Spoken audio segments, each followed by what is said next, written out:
If you've been thinking about starting a YouTube channel, or you just started a channel and you're not really seeing a lot of views or a lot of new subscribers come in, it can lead to this natural question of, maybe my audience isn't even on YouTube. Like, how would I know? How do you know if your audience is on there? We're going to talk about it here on episode 40 of Video Brand Infusion. My name is Meredith. I'm here to help you infuse the best video marketing strategies into your business so that you can generate consistent revenue with your business. And coming up this week inside of Video Brand Academy, I am hosting the first ever 90 days to 1K YouTube subscribers bootcamp. I'm so excited for it. I will put a link to it in the show notes in the description for this episode so you can check it out for yourself. Everything is going to be recorded, so it'll be there for you after the fact. But before you even start thinking about how to grow your audience from 0 to 1,000 subscribers, you should probably answer this question for yourself, which is, how do I know that my ideal viewers or my ideal customers are even on YouTube? And I'll be totally 100% transparent with you right up front. They are. They are on YouTube.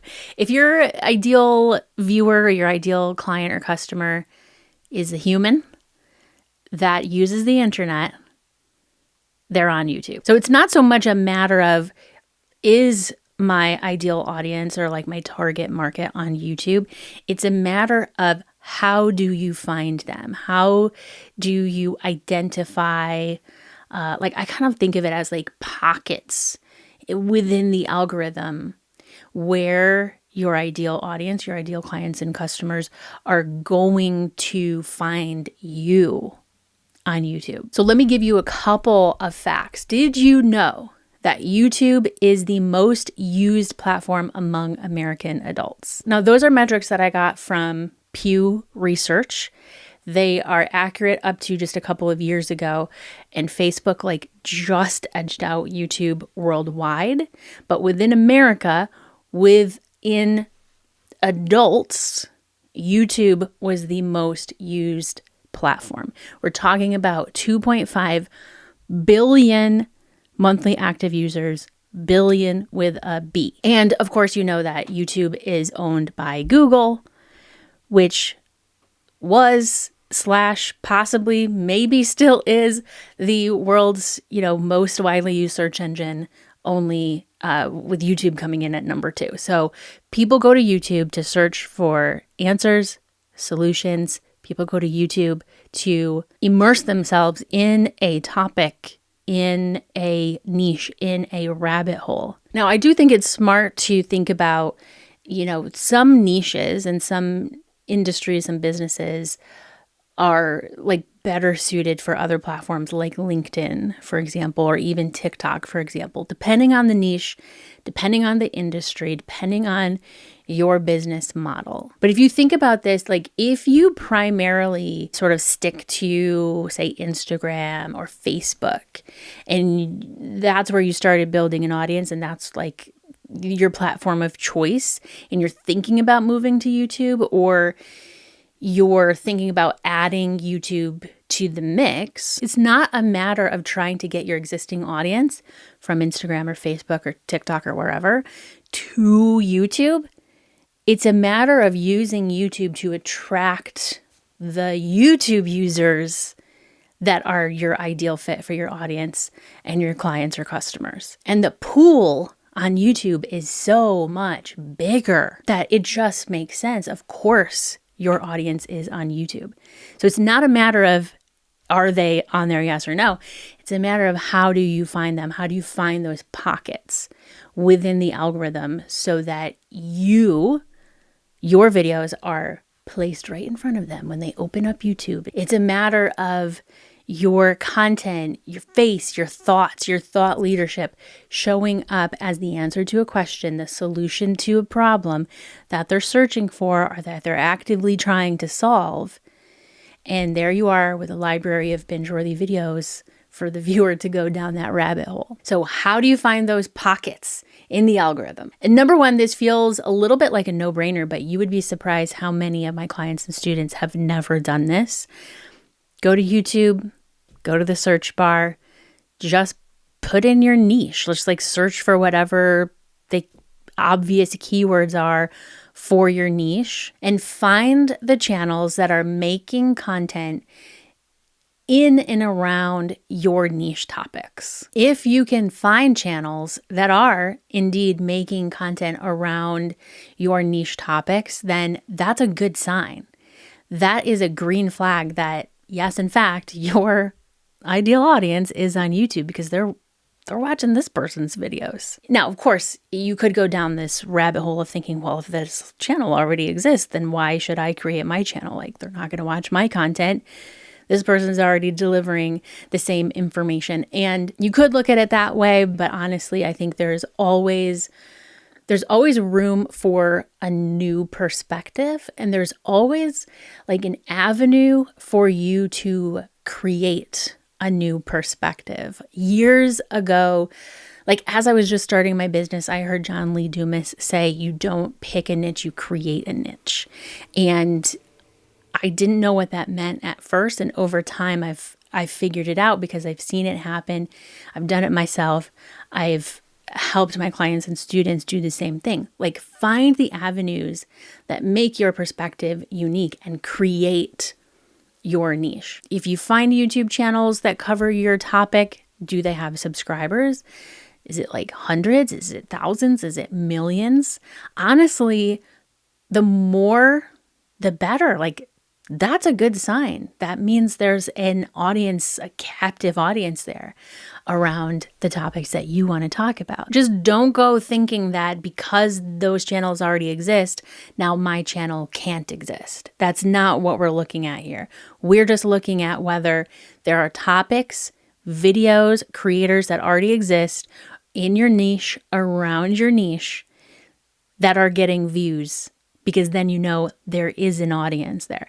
Which brings me to number 2. If you take a look at the number of views on some of those channels, on some of the videos that are in and around and related to the topics that your channel is about, and look specifically at the more recent videos. This is one of my like all-time favorite little hacks, I guess, little insights into evaluating a niche, a topic, a channel.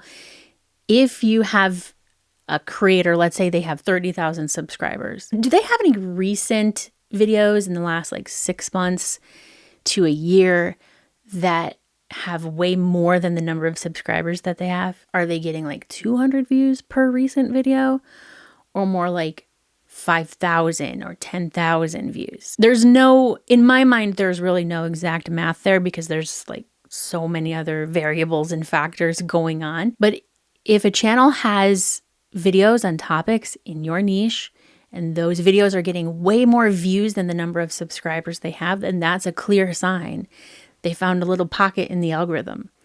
They may not even know that they found a pocket in the algorithm, but now you do, and you're going to use that as a green flag for yourself. And if their videos are getting like a good, healthy, consistent number of views, they're new videos when they upload, again, green flag. You know that there is an audience there, a captive audience waiting for videos on this topic, and they're very engaged. So if you're asking, is my ideal audience on YouTube? You can see from the views in looking at channels that are in and around your own niche, if there are views and especially if there are comments, then you know for sure, like, yes, those are human beings. Those are real people, real viewers, real people who are potential members of your audience who just haven't found you yet because you're not there yet. And that should make you feel so excited. Like, to me, that's so exciting to know that there's like a place for you, a place for your brand new channel, for your topics, for your perspective. There are people, there are humans on the platform waiting for you to show up. Isn't that exciting? Now, I know I'm sort of sending you down like a little wild goose chase to go look at some things, and most of everything I'm saying is sort of like a relative. Like, there is no specific number of, you know, like, well,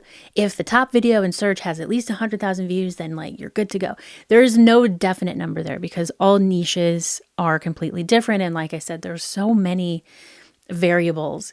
But what you're doing with this wild goose chase is being what I like to think of as like just being a student of your niche. You're not looking at other channels and other videos through the eyes of like, oh, this is a competitor for me.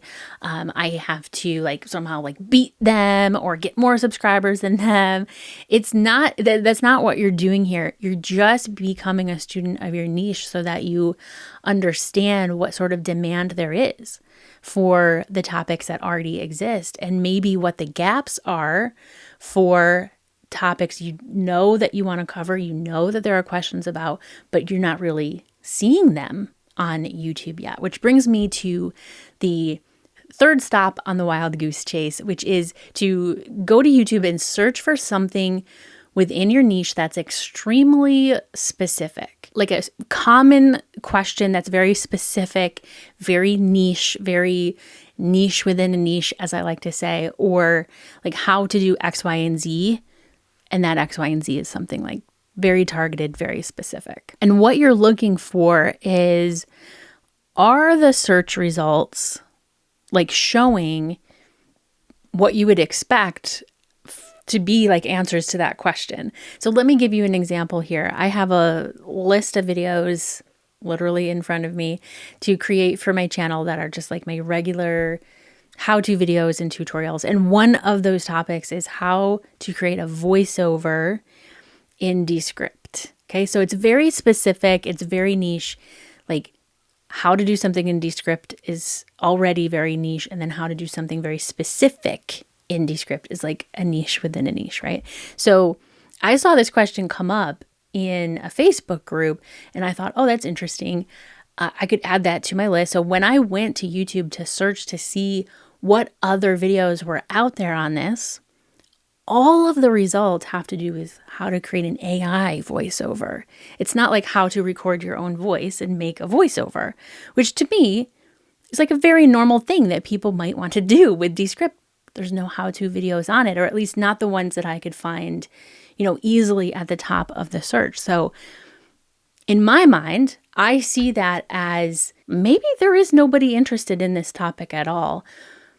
But because I see this question come up, I know, because I'm a student of my niche, I know that it is something people are wondering about and searching for, and perhaps they're not getting any answers because all of the videos in the top results are how to create an AI voiceover. So when you're a student of your niche and you know there's people asking questions and there's curiosity, but you're not seeing those results, then you're possibly identifying a gap there where you have the opportunity to come in and fill that gap. And even if there are videos on that very specific topic and they're very aligned, like yes, they do answer the question or they do solve the problem, take a look. Like I mentioned, one of my favorite little insights into YouTube is to look at how many views those videos have versus how many subscribers those channels have.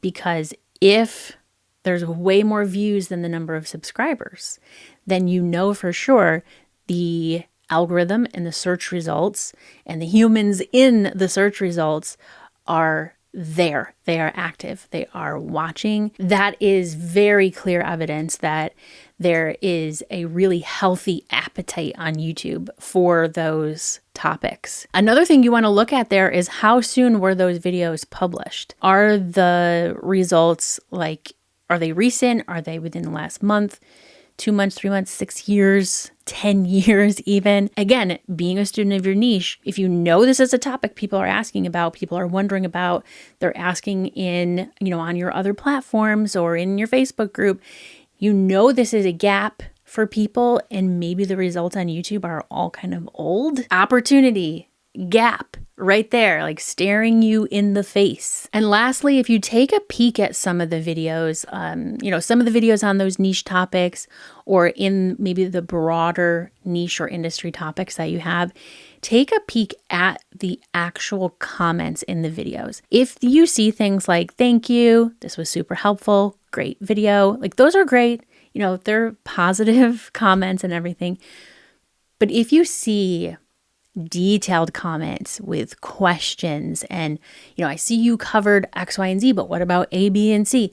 And people have like follow-up questions, and people have, more insight even to add to videos. I love getting a YouTube comment from somebody who's like, love what you said here, and they're giving some more information from their experience. And I did this and this, and then that happened. And it's not just like cool thumbs up. I mean, I like a cool thumbs up comment as well, but I love it when my audience comes into the comments and actually adds value to the conversation and adds value to the video content itself, because that means you're engaged in this topic. And so the flip side of that, when you're in the research stage, when you're in this wild goose chase stage, is you see those kinds of comments as evidence of a very engaged audience. And if this topic that you're looking at is in your niche, if it's a topic that you would cover or something related, putting your perspective on it, putting your spin on it, you can see right there in the comments just how engaged that audience is. Those are all great signs. So I'd love to have you join me for the 90 days to 1K bootcamp. If you want to go down this wild goose chase first and just kind of have some clarity about whether your audience is on YouTube or where you're going to be able to find those pockets of your ideal audience on YouTube before you come to the bootcamp, that's great. Or you can just come with an open mind and ready to do some work and get started on growing your channel on YouTube. That's fine too. So I'll put all of the details about the 90 days to 1K bootcamp down in the description below this video. And I hope to see you there because it's going to be a lot of fun. I put a workbook together, and I even put together some AI tools for you to use as well. And I can't wait to dive into it with you.